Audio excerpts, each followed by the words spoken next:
Ngayon tuturuan ko kayo kung paano palitan ang device name sa Tecno Spark Go 2024.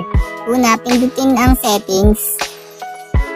Then, kapag nandito na kayo sa settings, hanapin nyo lang yung My Phone. Then, pindutin nyo lang yung My Phone. And kapag nandito na kayo sa My Phone, hanapin nyo lang yung device name. Ayan, nandito siya sa parting taas. Pindutin nyo lang. Kapag napindut nyo na yung device name, yan, makikita nyo naman, pwede siyang burahin. Ayan, tanggalin lang natin. Then, ilagay nyo lang kung anong gusto nyong device name.